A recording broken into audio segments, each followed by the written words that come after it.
Donc là, c'est un truc un moment difficile, qu'on va passer ensemble. Je l'ai pas encore testé, ce talk. On va le tester et l'approuver ensemble, d'accord? Donc on est parti pour 40 minutes si tout va bien, 1h30 si ça va un peu moins bien. Ça peut dépendre en partie de moi, hein, je l'accorde. Alors je m'appelle Grégoire Hébert, je suis senior développeur ici chez Elite Tilleul. Je suis également formateur, et puis de temps en temps je parle un peu comme ça devant des tas de gens. Alors la dernière fois que j'ai parlé c'était pour de l'intelligence artificielle. C'était un peu des maths, c'était un peu voilà, un truc un petit peu sympa. Et puis du coup, j'ai voulu changer de sujet. Je suis parti sur l'encryption. Bon, rien à voir, hein, mais toujours des maths.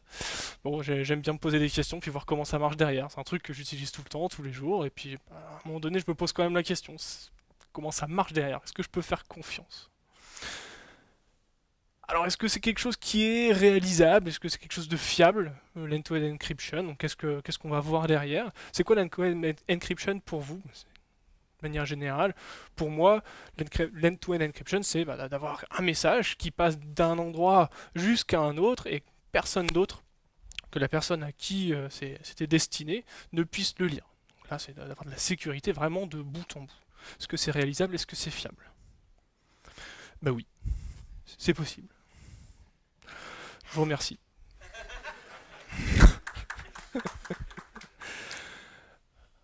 Alors, je préviens quand même si ça a été un petit peu annoncé, j'avais fait un appel sur Twitter et 78% des gens m'ont dit mets-moi plein les yeux, vas-y, va à fond. Du coup, je suis allé à fond et on va prendre plaisir pendant quelques minutes. Alors, lorsqu'il s'agit d'échanger des données sur les réseaux, on est d'accord qu'il y a des moments où on veut se protéger. Que ce soit par SMS, que ce soit par email, que ce soit par chat, peu importe en fait le biais, on veut pouvoir empêcher que quelqu'un d'autre y ait accès et puisse lire ces données finalement. Alors on va imaginer un système parfait où les données vont transiter et personne d'autre que le destinataire y a accès. Alors ça c'est cool. Le problème c'est que bah, on a des organisations terroristes ou autres, juste criminelles de manière générale, qui vont profiter de ça. Bah oui, ils peuvent s'échanger des trucs, ils peuvent se coordonner et puis arrive ce qui arrive. Alors c'est un débat évidemment puisque c'est criminel, effectivement oui on a envie de limiter ça et puis on va essayer de trouver un autre mécanisme. Alors si on avait un mécanisme qui nous permette de surveiller euh, l'utilisation de ces réseaux, juste pour que, à des fins criminelles, si jamais il y avait un besoin, de pouvoir regarder quand même ce qui s'est passé, de pouvoir quand même aller regarder la donnée. Bah, faudrait quand même un intermédiaire entre les deux, une espèce de délégation. Et puis si jamais la justice en fait la demande, on pourrait tout simplement dire ah là il s'est passé un truc, c'est un peu louche, est-ce qu'on peut quand même regarder les données? Alors oui, on pourrait imaginer ce genre de choses. Alors on va se protéger et puis avec une clé entre nous et puis le serveur au centre, on va bien chiffrer tout ce qui se passe. Puis entre le serveur qui est au centre et puis le device qui est à la fin, donc le destinataire, on va aussi mettre des clés et puis chiffrer ce qui se passe. Ça, on est sûr que bah, des côtés, de toute façon, c'est bien protégé. On a juste ce serveur au milieu qui stocke la donnée au cas où il y a un besoin juridique. Alors l'argument contraire à ce truc-là, bah, c'est évidemment là au milieu, on a une grosse faille quand même. Gros point de faiblesse en termes de sécurité. Parce que si jamais quelqu'un arrive à accéder à ce serveur, effectivement, bah, tout le monde voit tout ce qui se passe. Ou en tout cas, le pirate en question voit tout ce qui s'est passé. Et donc là, on retombe un petit peu dans les mêmes travers qu'on a déjà pu constater sur le web, hein, le fameux fappening là, qui s'était passé il y a quelques années, avec divulgation complète des photos, enfin bref, ça pourrait être tout n'importe quoi, les comptes bancaires. Alors on va vouloir utiliser ce chiffrage de bout en bout.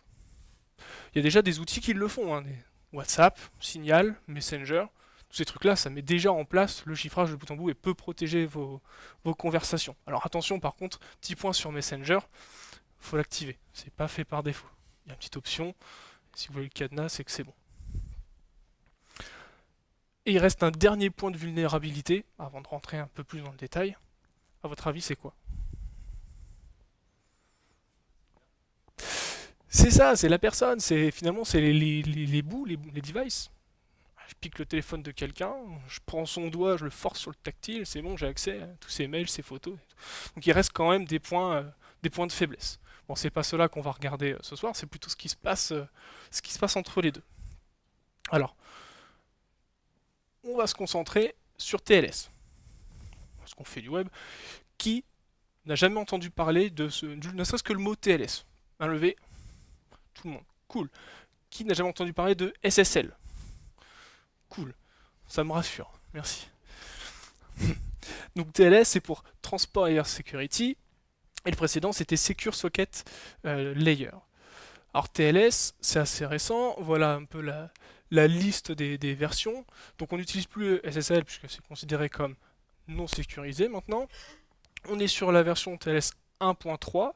Donc si, en fonction de l'algorithme qui est utilisé par les certificats, par votre organisme qui a mis en place le TLS, bah, peut-être que ça va être bien sécurisé, peut-être que ça va être un petit peu moins bien sécurisé. Ça ne veut pas dire que c'est un gros point de faiblesse, hein, ça veut juste dire que c'est un peu moins sécurisé. Donc mettez à jour le plus possible, si vous êtes en TLS 1.3, c'est le top. Alors le but de TLS, c'est de protéger les échanges sur le web, et dans certaines implémentations, ça va même vous permettre de garantir que les données qui ont été échangées n'ont pas été modifiées. D'accord ? Et cet algorithme-là, il va se découper en 3 moments. Le premier, ça va être de définir un moyen d'échanger ces clés. Parce qu'effectivement, s'il faut des clés pour chiffrer et déchiffrer, à un moment donné, il faut peut-être les filer quand même au mec qui est censé lire le message. Donc, il y a ce premier moment où on va s'échanger ces clés. On va se mettre d'accord sur cette méthode. Ensuite, le second, ça va être de chiffrer les données. Alors, il y a quelques temps, on utilisait DES, Data Encryption Standard. Alors, sauf que DES, c'est plus assez sécurisé maintenant. Ça chiffrait sur 56 bits. Aujourd'hui, c'est vraiment plus du tout suffisant. Alors, après DES, avant d'arriver à ce qu'on a maintenant, on a eu une amélioration, c'était 3 DES. Parce que ça faisait 3 fois la longueur. Juste. Alors, en termes de sécurité, ça n'a pas changé l'algorithme qui est derrière. Juste, ça le rendait un petit peu plus long pour les pirates, pour essayer de pirater le truc. Ça restait quand même vulnérable. Et le dernier, c'est AES. Donc ça, c'est le dernier standard qui est sorti. Alors AES, ça veut dire Advanced Encryption Standard. Cette dernière étape, ensuite, une fois qu'on a de quoi chiffrer les données, ça va être de vérifier l'intégrité des données. Oui, elles sont passées. Oui, je suis sûr, presque sûr, que les données ont bien été transitées sans que personne puisse les voir. Mais par contre, est-ce qu'elles ont été modifiées à la volée? Je ne sais pas. Du coup, on va avoir un système qui nous permet de vérifier que les données sont bonnes. Alors, la plupart du temps, on utilise HMAC ou MD5. En tout cas, ça, c'était avant. Dans les versions modernes de TLS, on utilise AEAD. Alors, je vais regarder ce que ça veut dire exactement, ça j'arrive pas à le retenir. Authenticated Encryption with Associated Data. C'est ce que ça veut dire. Bon, simplement, c'est un hash qui rajoute ensuite un message de code à la fin de la série signée, juste pour garantir l'authenticité de vos données. Voilà, tout simplement. Et donc, pour créer un certificat TLS, il y a deux solutions. Soit on fait appel à une autorité qui va créer les certificats pour nous. Il va les déposer, ou plutôt nous allons les déposer sur les serveurs, et notre navigateur, l'outil, peu importe, par défaut, il est censé taper sur HTTP pour le port 80. C'est le port qui est défini par défaut. Avec HTTPS, lui, il va taper plutôt sur le port 443. C'est comme ça qu'on va savoir si jamais on est sur l'un ou sur l'autre. Et le navigateur, lui, il va s'occuper de regarder si dans sa base de données, il connaît ce certificat. Est-ce que je le connais? Est-ce que c'est quelque chose qui est valide et qui a déjà été enregistré? Oui ou non? Si c'est pas le cas, il va questionner l'autorité, il va se demander, c'est quelqu'un qui existe vraiment ou pas? Si c'est pas le cas, c'est pas grave. Je parle pas de validité du certificat, est-ce qu'il a été bien conçu, hein? Je parle juste de, est-ce qu'il a été enregistré correctement? Est-ce que c'est quelqu'un qui possède vraiment ce certificat? Si c'est pas le cas, il va se dire, non, il a été auto-signé. Si je passe pas par une autorité, c'est que le certificat, c'est moi qui l'ai construit. Et là, on connaît plus ou moins Let's Encrypt. Qui ne connaît pas Let's Encrypt encore? Cool. Tout le monde est au bout du jour. C'est classe. Et dans TLS, du coup, il y a deux grandes méthodes qui sont utilisées. On va retrouver RSA et Diffie-Hellman. On va regarder en détail ce que c'est. Mais avant d'aller là, avant d'aller plus en détail dans RSA et Diffie-Hellman, je fais juste un tout petit retour en arrière parce que de temps en temps j'en parle et il y a quand même des mots où on accroche un petit peu parce que c'est difficile et parce qu'on a eu tous des différents passés. Je vais en reparler après. Mais on va reparler d'hacher et chiffrer. Comme ça, on est sûr de parler exactement de la même chose. Alors quand je parle de hacher, je parle de ces algorithmes-là. MD5, SHA-1, SHA-2, SHA-3. Le but, c'est de retourner une chaîne qui est tout le temps la même lorsqu'elle va être encodée. Le principe, c'est qu'un algorithme de hachage, il doit aller vite, on ne doit pas pouvoir inverser le processus, je ne dois pas pouvoir retrouver la donnée d'origine avec, ça doit aller vite, et je ne dois pas pouvoir avoir de collision. Alors pour ceux avec qui le terme de collision, c'est un peu flou, je reviens dessus après. Et pour chiffrer, clé symétrique ou clé publique, on va avoir deux méthodes différentes. Le chiffrage, ça va transformer une chaîne en une autre, mais on doit garder la possibilité de repasser de cette chaîne chiffrée, ce charabia, dans la chaîne d'origine. D'accord? Donc la différence entre haché et chiffré, haché, je peux pas revenir en arrière, alors que chiffré, je peux. Il existe deux types de chiffrage, du coup je parle de clé symétrique et clé publique. Clé symétrique, ça veut dire simplement que je n'ai qu'une seule clé. Avec cette seule clé, je peux chiffrer et je peux déchiffrer. Quand je parle de clé publique, c'est que j'en ai une qui sert à chiffrer et une qui sert à déchiffrer. Clé publique, clé privée. On parle aussi de clé asymétrique. D'ailleurs, c'est ce qu'on a en tête souvent quand on pense au cryptage, mais ça c'est plus la faute à Canal+, hein, quand on avait toutes les pubs qui passaient, ah, notre chaîne cryptée. Non. Donc là, un exemple de chiffrage. On va utiliser deux clés différentes, l'une pour chiffrer et l'autre pour déchiffrer. Donc on voit qu'il a fallu utiliser la clé publique de la liste pour chiffrer le message. J'ai obtenu un charabia et j'ai utilisé la clé privée de la liste pour retrouver le message d'origine. Donc petit résumé, comme ça après on est clair, on peut avancer. Haché, chaîne incompréhensible à la fin, longueur fixe et irréversible, chiffré, une chaîne toujours incompréhensible à la fin, mais d'une longueur variable, on n'a pas forcément le même résultat à chaque fois, et réversible. Alors en parenthèse, j'ai cité deux méthodes, RSA et Diffie-Hellman. On se concentre sur la première, RSA. RSA, c'est issu de ce qu'on appelle un algorithme de chiffrage asymétrique. Donc entre deux valeurs générées, deux clés, laquelle est une clé publique, laquelle est une clé privée, pour l'instant j'en sais rien. Tant que j'en ai pas divulgué une, les deux m'appartiennent pour l'instant. À partir du moment où je vais en mettre une dans le domaine public, que je vais la diffuser, elle deviendra ma clé publique, et l'autre, il ne faudra surtout pas que je la communique, ça sera ma clé privée. Si quelqu'un m'envoie un message, je veux garantir que je sois le seul à pouvoir la lire. D'accord? Donc à ce moment-là, quelqu'un va chiffrer avec ma clé publique, et seul moi pourrais lire ce message, puisque c'est moi qui possède la clé privée. D'accord? L'inverse ne sera pas vrai. Le top, c'est si je combine les deux. C'est-à-dire que je vais chiffrer avec ma clé privée, puis avec la clé publique de l'utilisateur, du destinataire. Ce qui fait que seul lui va pouvoir l'ouvrir, et en plus, puisque c'est moi qui ai chiffré, je vais garantir que c'est moi qui ai écrit le message. Ouais. C'était facile jusque-là. Je rappelle que il y a eu un vote, hein. Je rentre dans le détail. Ok. Alors comment ça marche RSA? On va choisir deux valeurs. Ah bah j'ai prévenu, j'ai prévenu. Ouais, pour l'instant ça va, il y a une simple multiplication. Alors on prend deux nombres premiers, très grands. On les multiplie entre eux et on va obtenir n. Et donc ça va être une valeur qui sera publique, ce n. Ensuite, on va calculer le totient. Ah, on commence. Donc c'est le nombre d'éléments dans n qui ne peuvent être divisés que par 1 ou par eux-mêmes. Donc tout ça, ça se calcule, il y a des formules pour le faire, hein. Je ne vais pas rentrer à ce point-là dans le détail, mais en gros, on va calculer cette valeur. Et pour calculer une clé publique, en fait, on ne la calcule pas vraiment, hein, on la choisit en quelque sorte. On va choisir entre 3 et jusqu'à cette fameuse valeur totient de n. Et il faut qu'il n'y ait aucun diviseur commun avec cette valeur totient de n. Et ça sera notre clé publique. Donc c'est une valeur qui est complètement aléatoire, mais qui doit respecter quelques règles quand même. Pour calculer la clé privée, cette fois-ci, c'est un petit peu plus compliqué.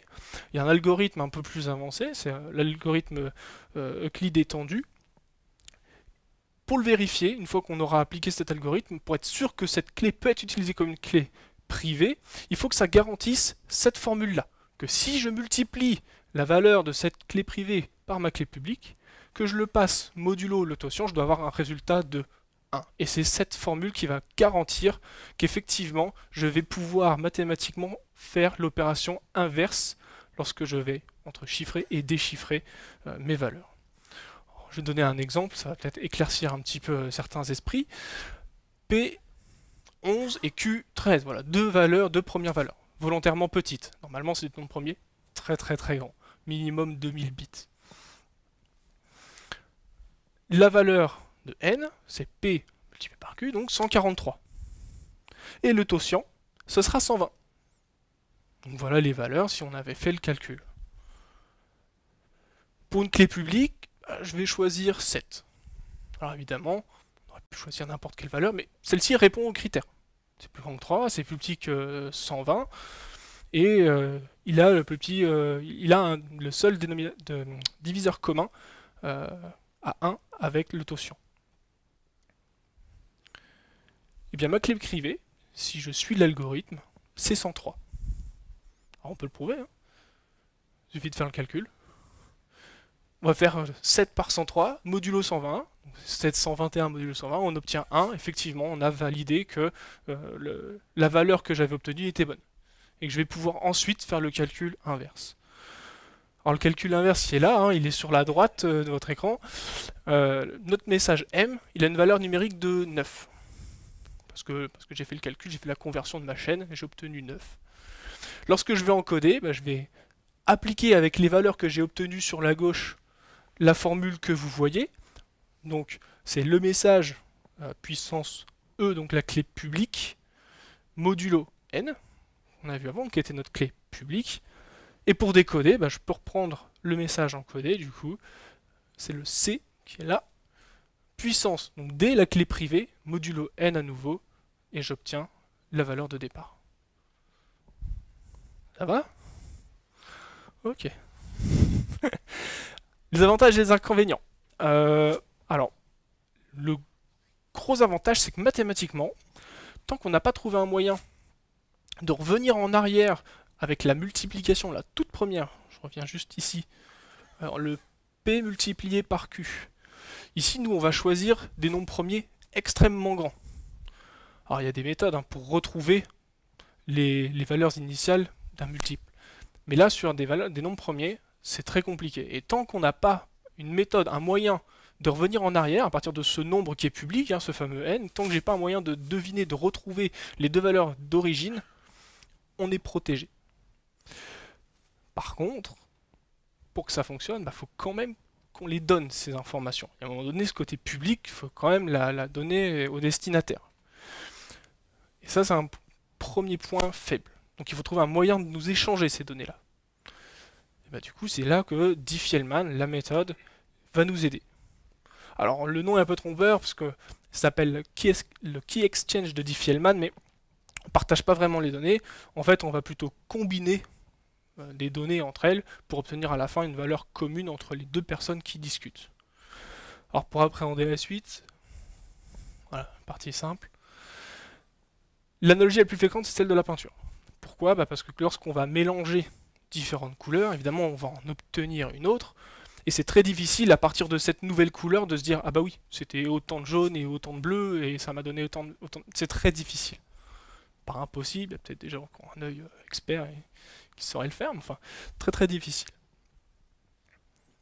Puis on va s'échanger du coup ces mélanges, rajouter notre propre couleur dedans, et on va tous les deux, puisqu'on est parti des trois mêmes couleurs, on va tous les deux obtenir une dernière couleur similaire. Enfin, ce sera même exactement la même. Le processus, bien que mathématique, il est le même. On va combiner nos efforts pour pouvoir avoir et obtenir, donc là c'est la partie sur la droite, une espèce de valeur protégée, privée et partagée en même temps. Alors comment ça fonctionne? Je remets le schéma sur la gauche pour le garder en tête. Chacun possède sa clé privée. Alors Alice possède la clé A, Bob possède la clé B.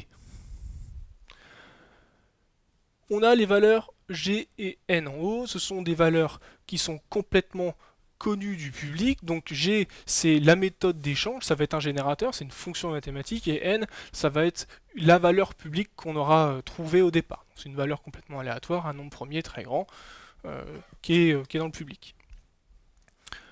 On va calculer chacun de notre côté A de G et B de G. On les donne à tout le monde. Donc ça, c'est échangé, c'est sur le réseau, tout le monde peut le voir, pas de souci. Et du coup, chacun va prendre le résultat de l'autre. Donc du coup, BG il part vers Alice et AG part vers Bob. Et là, bah, moi je vais rajouter de nouveau, Alice rajoute son A à BG, et puis Bob ajoute son B à AG. Donc chacun de notre côté, je vais avoir le résultat de ABG. Jusque là, mathématiquement, on a le même résultat. L'avantage, c'est qu'au centre, j'ai AG qui est passé. Au mieux, ce que je vais pouvoir réaliser comme calcul, c'est ABGG. Bah oui, parce que dans les deux cas, dans les deux valeurs, j'ai la valeur de G. Donc je ne pourrai jamais retrouver la vraie valeur.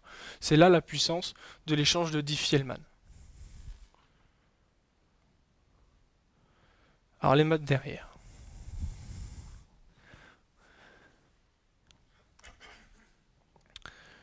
Je pars du même principe. J'ai A d'un côté, ma Alice, là qui a pris sa valeur. Elle va générer la valeur AK, qui va être G à la puissance de A modulo N. Alors modulo N, pourquoi? Parce que j'ai choisi des nombres extrêmement grands. Et en plus de ça, je vais élever à la puissance par une valeur monstrueusement grande. Donc, au final, je vais avoir un chiffre colossal. Sauf qu'en fait, je vais le restreindre. Je vais le restreindre dans un espace, grâce à modulo N. En fait, si on voulait visualiser modulo N, il faut le voir un peu comme une horloge, et puis à chaque fois que j'arrive à ce nombre, eh ben, je refais un tour. Ce qui fait que si j'ai un chiffre, mettons que mon horloge fasse comme ici 6 tours, enfin j'ai 6 éléments, et que je choisis le chiffre 20, bah, je vais pouvoir faire 4 tours. Et donc je vais obtenir un chiffre intérieur qui sera contenu au final dans cette valeur de n, mais qui n'en sortira jamais. Alors ce que ça veut dire que j'ai énormément de possibilités d'obtenir le même chiffre. C'est-à-dire que si je voulais obtenir 2, bah, il suffit que je rentre la valeur 2. Mais je peux rentrer aussi la valeur 8, et j'obtiens aussi 2, si j'avais une horloge de 6. Ouais, ça va? Donc modulo, c'est ça. On va faire la même chose pour Bob. Il va calculer la puissance de B modulo n, et obtenir la valeur. Ces deux valeurs sont stockées et diffusées. Et chacun de notre côté, on va refaire la même chose. Donc je vais prendre BK, et puissance A modulo n, et puis de l'autre côté, puissance B modulo n. Ça, c'est notre clé privée. Ouais. Je vais pouvoir chiffrer mes échanges. Cool. J'ai une limite à ça. C'est qu'il faut que j'ai confiance dans mon réseau. Parce que malheureusement, cette mécanique ne nous protège pas à ce que quelqu'un qui ait la maîtrise du réseau puisse quand même écouter ces échanges, parce que ces échanges-là, ils sont juste avant à ce que vos messages soient encryptés. Ça se passe avant. C'est le serrage de main, si on veut. C'est d'autant plus compliqué de faire confiance à ce truc-là, surtout avec nos téléphones. Typiquement, je vous mets en petite mise en garde comme ça, les téléphones, ils ont la fâcheuse tendance à essayer de trouver tous les réseaux Wi-Fi qu'ils connaissent, ou même que le nom soit connu, et essayer de se connecter automatiquement dessus. Donc quand on va près d'un McDo, qu'on se connecte, quand on va près de ce genre de trucs où c'est ouvert, un hotspot free par exemple, ce genre de truc, il y a un site qui s'appelle shodan.io qui permet de voir tous les devices type routeur qui sont connectés, disponibles et qui sont ouverts publiquement. Et en plus, il y a moyen assez facilement, en cherchant un petit peu sur internet, de trouver les valeurs par défaut du fabricant. Et c'est rare que la petite boutique à côté, elle ait pris le temps de changer le mot de passe par défaut de sa box. Donc ça peut arriver. Et c'est là que RSA entre en jeu.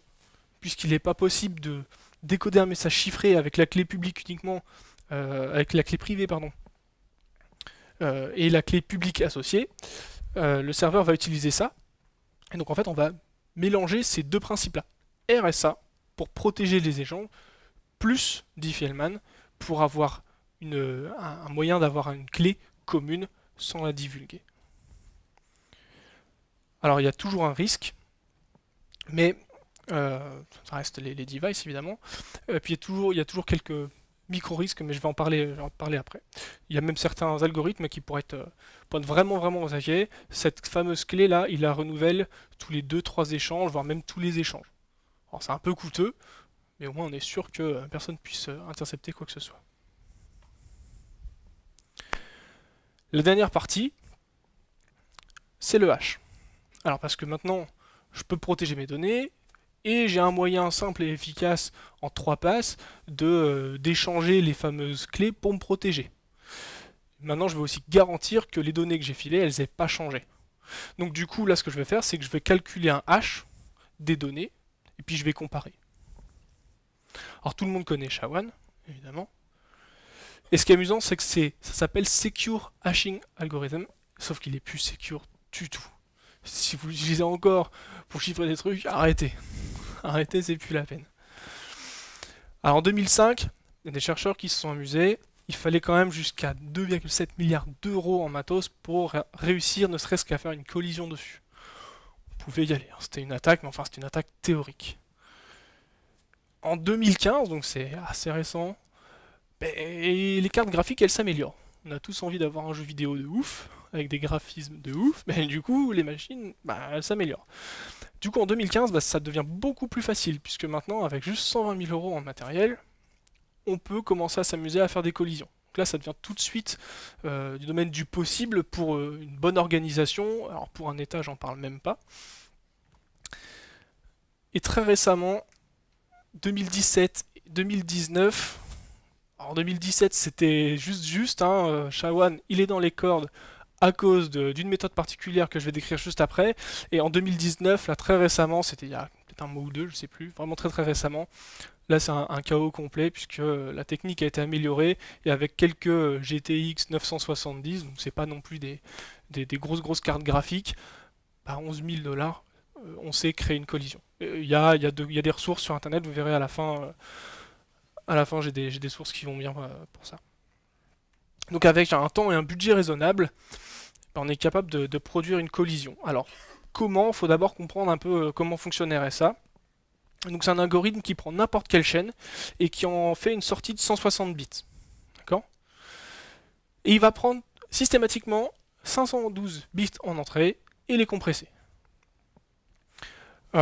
Si jamais ma chaîne fait moins, ce qui arrive régulièrement, de 512 bits, en fait c'est pas très grave, il va rajouter un bit positif, plein de zéros, et puis il va finir le message par la longueur du message d'origine. Donc il va mettre 1 en binaire, la longueur d'origine. Donc il va faire ça. Cette compression, si jamais c'est plus long, en fait elle va venir compresser ces données pour n'en extraire qu'une seule partie. Puis il va recommencer plein de fois. En fait il va le faire même 80 fois.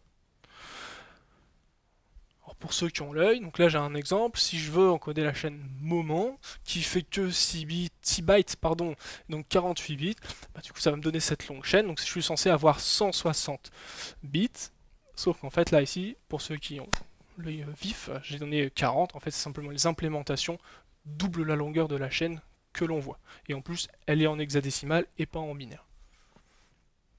Mais croyez-moi, c'est la bonne. Alors l'attaque, c'est celle-ci. Birthday Paradox ou Birthday Near Collision Attack. Pourquoi? Alors il y a un principe, imaginez 23 bébés dans le monde. D'accord? Quelle est la probabilité que ces 23 bébés qui aient la même date de naissance? 23 divisé par 365, je fais le ratio, 6%. Pas du tout. En fait, c'est 50%. C'est 50%, et si je monte à 50 bébés, c'est même 97% de chance à ce que 2 bébés aient la même date de naissance. Si je monte à 75, je touche les 99% de chance de retrouver la même date de naissance. Alors c'est un paradoxe qui semble un peu absurde, mais en fait on a les maths qui le prouvent. Et plutôt que de prouver que 2 enfants, que 2 bébés aient la même date de naissance, en fait je vais faire l'opération inverse. Je vais plutôt prouver qu'ils n'aient pas la même date de naissance. c'est plus facile. Donc le premier bébé, évidemment, la chance d'avoir une date, c'est 365 sur 365, ça c'est sûr, pas de risque. Deuxième bébé arrive, 365 par 365, multiplié par 364, divisé par 365. Un jour de moins que le nombre de bébés déjà nés. Et puis on va aller comme ça, de plus en plus. Troisième bébé, quatrième bébé. Alors faire ça c'est un peu fastidieux, hein, ce calcul, du coup il y a une formule pour le faire. Ça va être celle-ci. Alors, je sais pas si vous voyez assez dans le fond, j'ai peut-être pas grandi assez. Donc c'est 364 factoriel, divisé par 365 moins n le nombre d'enfants déjà nés, factoriel multiplié par 365 élevé à la puissance de n-1, donc le nombre de bébés moins 1. Voilà, donc là je ne l'ai pas sorti d'un chapeau, hein, des mathématiciens, des chercheurs qui ont planché là-dessus. Et donc pour 23 bébés, le schéma de tout à l'heure, donc on aurait cette formule-ci, 364 factoriel divisé par 342 factoriel multiplié par 365 à la puissance de 22, et on obtiendrait 0,49, plus ou moins 50%. Donc en fait l'astuce ici c'est qu'on n'évalue pas les bébés de manière générale par rapport aux 365 jours, mais on évalue la probabilité par rapport aux bébés entre eux. Du coup, très logiquement, plus on ajoute de bébés, plus on augmente la chance qu'il y ait un rapport entre les deux. Alors en vrai, comment ça se passe avec aujourd'hui la sécurité? Comment est-ce que les mecs se sont dit ah mais on va essayer d'appliquer la même chose? Mettons que j'ai un document, un fichier PDF où je viens de signer l'achat, ou j'en sais rien, moi, je viens de faire un emprunt à ma banque, et puis j'ai un taux d'intérêt de 0,5%. Chaud, bien négocié. Et là, j'ai un deuxième document qui est généré, sauf que cette fois-ci, dedans, j'ai 15% d'intérêt. Là, je suis perdant. Alors évidemment, si je prends typiquement juste ces deux documents, et puis que je fais le hash derrière, bah oui, j'ai pas le même hash, j'ai pas la même chaîne de caractères. Sauf que moi, en tant que pirate et homme malhonnête, bah, je veux retrouver ça. Alors comment je fais? Bah, en fait, je vais créer une multitude de caractères. Je vais rajouter plein d'autres choses dans mon fichier. Je vais rajouter des espaces, je vais rajouter des virgules, des points d'exclamation. Je vais rajouter plein de choses, plein de bruit en fait, pour espérer qu'à la fin, je tombe sur le même hash. Et bah c'est ça une collision en fait. Une attaque par collision en chiffrement, c'est ça.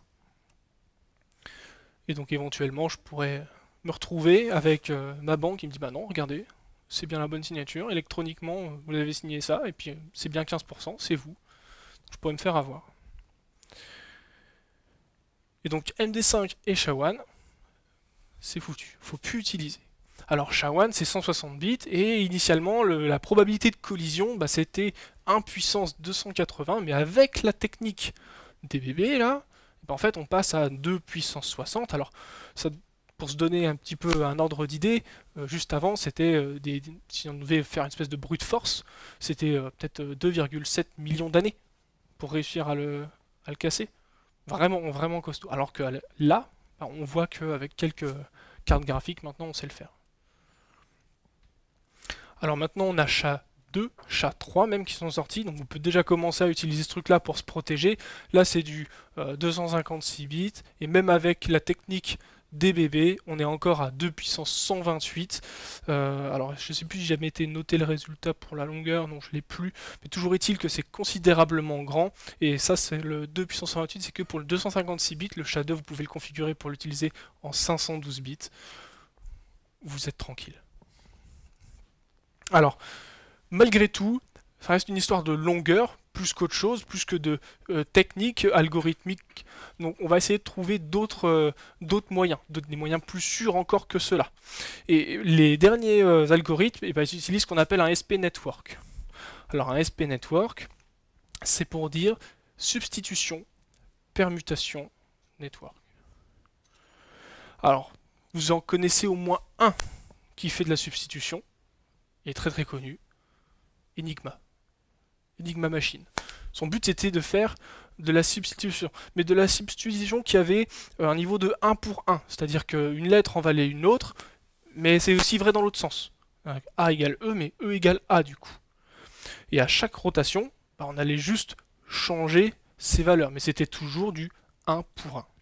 Donc, ce qui fait que si je veux me concentrer sur quelques caractères, bah, je peux déjà éliminer la moitié, puisque je n'ai qu'à connaître la moitié pour connaître l'autre moitié. Donc c'était pas hyper secure. Dans les derniers modèles, donc qu'est-ce qui faisait ça? On a MD4, MD5, SHA-0, SHA-1. Donc ce qu'on va rajouter en plus de ça, c'est quelques opérations mathématiques supplémentaires. Donc on va rajouter du XOR, du OR, du NOT, on va rajouter des opérations modulo, on va faire plein de choses. Et on va en plus ajouter de la confusion.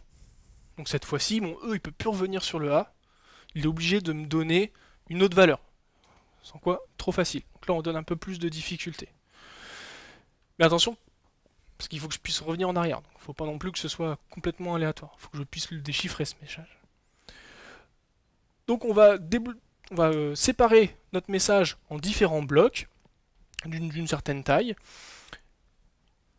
Et si le dernier bloc est plus petit, bon, on l'étend, hein, on rajoute les zéros et puis les derniers 1 qui consistent au message. Et chaque bloc va être passé dans ce qu'on appelle la S-box. Donc c'est la substitution box. C'est elle qui va échanger les valeurs par une autre. Donc là, pareil, on va avoir des matrices prédéfinies, ce sera écrit dans l'algorithme, hein, on ne le sort pas de notre chapeau, il n'y a pas de côté aléatoire, il faut qu'on puisse revenir en arrière. Une fois qu'on a ces valeurs, on va le passer dans une permutation box. Alors là, cette fois-ci, on n'échange pas les lettres, juste on les déplace dans la chaîne. D'accord? Et pour ajouter encore plus de complexité, parce qu'évidemment cet algorithme, il est connu de tous, il faut bien l'écrire à un moment donné, il faut bien qu'il y ait des gens qui le vérifient, qui disent oui, c'est secure, qu'il y ait des chercheurs qui valident le process. Du coup, on va rajouter notre clé. Une clé qui sera privée, qui nous appartient, et puis on va l'insérer dedans. En fait, on va la découper en petits morceaux, et puis entre chaque étape, on va rajouter notre valeur. On va faire une multiplication, on va faire un XOR pour être exact, entre chaque étape. Alors évidemment, cette clé, on la garde privée et bien pour soi, puisque c'est ça qui rend et qui garantit le côté sécurisé de cet algorithme. Et puis on va le faire un certain nombre de fois.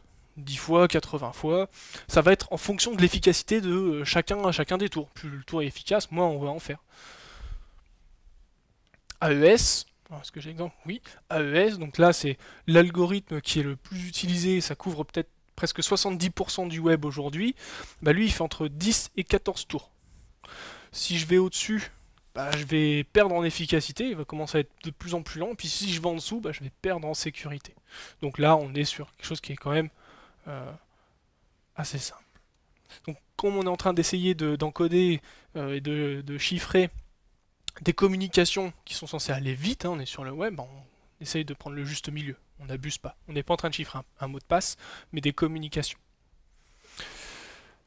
Et quand on parle de AES, on parle de Reindel. Est-ce que ça parle à quelqu'un ce mot-là, Reindel? Non. Cool. J'ai bien bossé. Donc celui-ci, Reindel, c'est particulièrement celui qui couvre presque 70, voire 75% du web. Donc on avait DES, 3 DES, et il y a un truc qui s'appelle, alors je l'ai noté parce que je ne le retiens jamais non plus, National Institute of Standard and Technology, le NIST, qui a ouvert une compétition de cryptographes en disant sortez-moi un truc mieux que ce qui existe. Donc il y a plein de chercheurs qui se sont penchés dessus. On a la liste, hein, grosso modo, des gens qui ont essayé de sortir un algorithme un peu sympa. Qu'est-ce qu'on en a? Reindel, Mars, Serpent, Krypton. Il y en a plein de noms un peu sympas. Et le gagnant. Alors, le gagnant, il a été pas sorti du chapeau juste parce qu'il était plus beau. Hein. En fait, il y avait des critères, donc fallait que la consommation de mémoire elle soit faible, il fallait qu'il y ait une bonne adaptabilité dans le temps, au cas où des nouvelles failles, des choses découvertes, il fallait qu'on puisse rajouter des choses assez facilement. La simplicité d'implémentation également, ça faisait partie des critères, il fallait que ce soit absolument rigide et puis que ça puisse pas être cassé évidemment. Et donc le gagnant c'est celui-ci, Reindel, par Vincent Reimann et Jem Dayman, enfin bref, voilà. Deux Belges. Et AES il reçoit un texte d'une longueur de 128 bits. Et il va retourner une chaîne chiffrée, mais aussi de 128 bits. Et une clé sera utilisée pour le chiffrement. Donc cette clé, c'est celle-ci, par exemple, c'est un exemple de clé, elle fait 128, 192 ou 256 bits. Donc on a une chaîne qui est quand même très longue. 128, c'est pas mal long. 256, ça commence à être costaud. Hein. Le mec qui veut s'attaquer à ça, il a le temps. Il faudrait des milliers d'années pour déchiffrer ça. Voici le schéma de AES. Donc ça ressemble très fortement à ce que je vous ai montré juste avant, hein, juste schématisé de manière un peu différente, mais finalement on est très proche. On a le plaintext tout en haut, et puis ensuite on a notre clé qu'on va diviser en plusieurs morceaux, et puis on va les injecter avec une opération XOR entre chaque moment de substitution et puis de permutation jusqu'à obtenir notre texte chiffré. Alors AES, plutôt que de travailler sur une chaîne, en fait, lui, il a une manière un peu différente de penser. Il va prendre toute notre chaîne de caractères, puis il va la transformer dans une matrice, comme ça. Puis il va la disposer en colonnes. 0,1, 0,2, 0,3 sur la première colonne, puis deuxième colonne, troisième colonne, quatrième colonne. Il va tout découper par des blocs de 16 bits. Et ensuite, il va falloir qu'il injecte ces fameuses clés. Alors, comment est-ce qu'il décide de cette clé? En fait, il a un algorithme qui s'appelle le key schedule, pardon. En gros, qui va dire, tu as combien de tours à faire? Je sais que je dois incruster 3 morceaux de clés à chaque tour. Bon, il va essayer de calculer quelle est la proportion de notre clé à injecter et à quel moment. Et c'est vraiment la seule partie qui est vraiment hyper importante pour nous, c'est que cette clé, elle soit bien conservée, puisque c'est la seule partie secrète. Voici le nombre ici exact pour AES. Si jamais je chiffre en 128 bits, je vais faire 10 tours complets.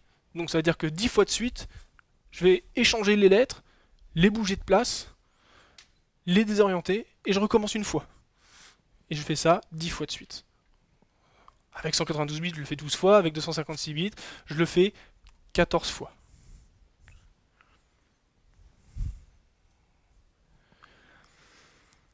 Donc la première étape, c'est la substitution.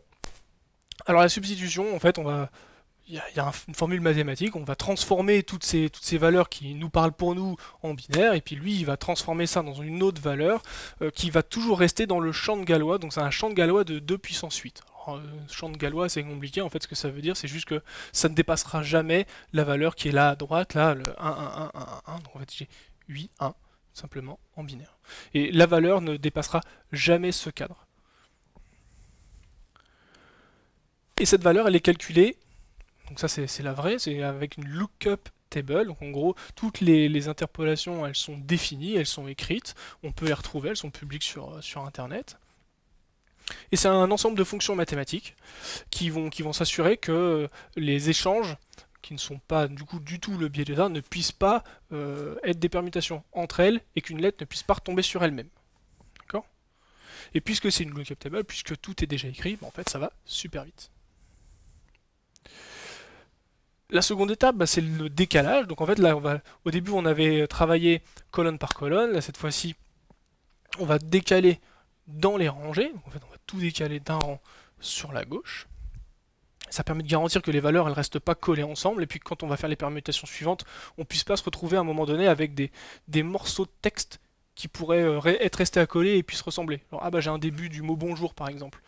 Non, on peut plus se retrouver dans ce cas-là avec ce genre de système. Et la dernière étape, c'est un mélange carrément des colonnes. On inverse tout. Et on va faire ça 10 fois, 12 fois, 14 fois. Il y a juste cette étape-là, puisqu'elle n'ajoute pas spécialement de confusion. Les valeurs restent telles quelles. Hein. Si j'avais juste un premier tour et que j'avais que mon bonjour, le bon il reste bon, et puis je l'ai déplacé, il s'appelle toujours bon. Donc cette dernière étape-là, on ne la fait pas au dernier tour. Juste.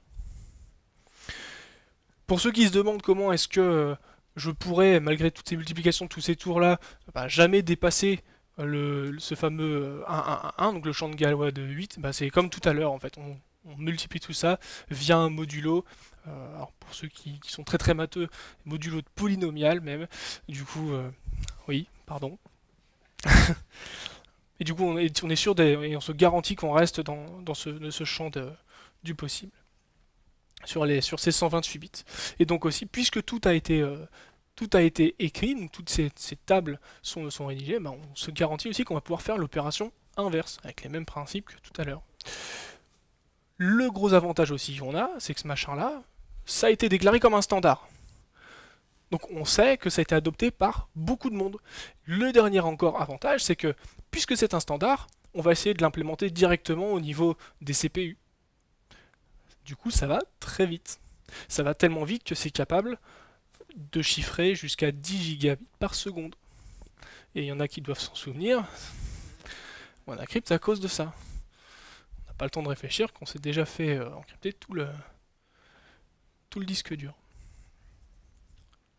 Du coup, conclusion, pour sécuriser les échanges, eh bien RSA, plus Diffie-Hellman, plus AES, et là on a un truc vraiment costaud. Du coup, pour revenir à la première question que j'ai posée au début du talk, est-ce qu'on peut faire confiance, que c'est fiable, est-ce qu'on peut s'appuyer dessus? Bah oui, on peut. Pour l'instant, c'est vraiment du costaud. Tant qu'on n'a pas de quoi casser les nombres premiers, on est bon. S'il y a des curieux, pour aller plus loin, il y a quelques sujets qu'on pourrait approfondir, que je n'ai pas abordé parce qu'il n'y a pas spécialement le besoin pour ce soir, puis on aurait fait un talk de 4 heures. Du coup, c'est Triple Diffie-Hellman, en fait c'est la méthode que je vous ai présentée, mais sauf qu'elle est faite 3 fois. On va avoir Triple Ratchet, donc là c'est une méthode qui permet d'avoir des clés préparées d'avance sur un serveur intermédiaire, et puis à chaque fois qu'on va envoyer un message, on pioche dans les nouvelles clés qui sont générées. Donc ça c'est ce qui est utilisé par Signal typiquement. Et enfin les Elliptic Curve, c'est un autre moyen de trouver des valeurs. Ça, je vous laisserai chercher également. Un principe mathématique assez cool. Il y a quelques failles qui ont été trouvées là-dessus. C'est un peu sympa. Je vais revenir sur un truc qui nous concerne un tout petit peu plus, mais qui touche à ce domaine-là. Il y a eu, il n'y a pas très longtemps, un tweet et même un article de blog, je crois, de la part de Nicolas Greca, chez Symfony, chez Sensio. Et si on utilisait là ce même système pour nos mots de passe? Parce qu'aujourd'hui, lorsque je chiffre mes mots de passe, la première fois que je vais le saisir, bah, il passe en clair quelque part. Et est-ce que c'est logique que j'ai toute cette transition jusqu'au serveur en clair? Bah, pas vraiment. On devrait pas. On devrait pas être capable depuis le serveur d'avoir la main sur ce mot de passe en clair. Même si l'échange est sécurisé, à un moment donné, bah, il arrive quand même sur ma machine en PHP et je le vois. C'est un risque. Du coup, il y a quelques librairies qui commencent à naître. Ça s'appelle Paquet. P-A-K-E. Vous pouvez aller voir celles-ci, qui sont des implémentations qui sont intéressantes et qui pourraient être mises en place même dans Symfony, dans vos applications PHP de manière générale, et non PHP d'ailleurs. Donc ça nécessite un petit peu de travail des deux côtés, à la fois côté back et côté front évidemment. Ouais, voici le tweet de Nicolas Greca qui en parle. Est-ce qu'on pourrait arrêter de juste hacher les mots de passe côté back et puis commencer à y penser aussi côté front? Voilà, je vous remercie.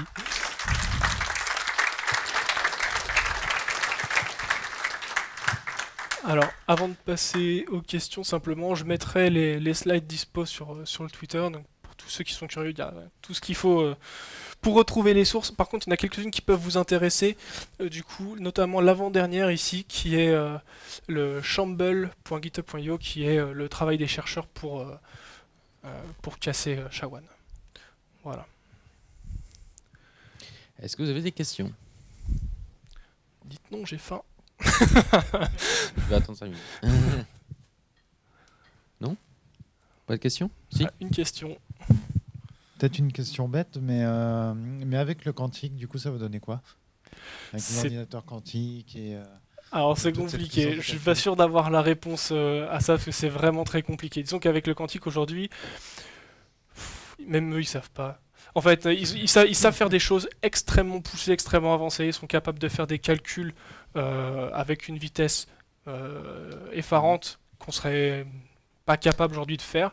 Alors le truc qui fait un petit peu polémique en ce moment, et c'est d'ailleurs le truc avec Google qui... alors c'est quoi, j'ai plus le terme exact, mais en gros qui démontrait entre guillemets qu'ils avaient la suprématie sur le quantique. En fait, le truc, c'est simplement ils se sont dit, nous on est en avance parce qu'on est capable de faire des choses qu'un ordinateur normal ne peut pas faire. Ce qu'il y a, c'est que pour le mesurer, il faut qu'il reproduise le même genre de processus sur des ordinateurs normaux pour montrer qu'effectivement c'est pas possible. En l'occurrence, ils ont été capables de le refaire, mais simplement pas à la même vitesse. Donc de là à dire à ce que c'est une vraie suprématie et qu'on soit capable de pirater ce genre de choses avec le quantique, pour l'instant on n'y est pas. Peut-être qu'on y viendra, mais pour l'instant on n'y est pas, et puis c'est pas vraiment... ouais, c'est pas encore d'actualité. Donc il faut s'inquiéter, quoi. Pour l'instant on s'inquiète pas. Pour l'instant c'est encore vraiment de la recherche, et puis on a encore un petit peu le temps de parvenir. Avant que ce soit des applications pratiques en tout cas. Ok. Merci. Est-ce qu'il y a d'autres questions? Peut-être sur le chat. Il y a juste Quentin qui dit bravo et merci pour ta présentation. De rien. Merci à toi, Quentin. Et après, par rapport aux ordinateurs quantiques, Google, en réalité, n'a fait que pour un algorithme, pour un seul problème. Et donc, en fait, ils n'ont même pas essayé de le casser pour les nombres premiers, en fait. Donc, c'est vraiment pour un problème spécifique qui, en plus, n'a pas d'application réelle, en réalité. Donc, c'est vraiment balbutiant, en fait. Voilà. Voilà. Bon, bah, Si vous merci n'avez à pas toi. de questions, merci à tous d'avoir écouté.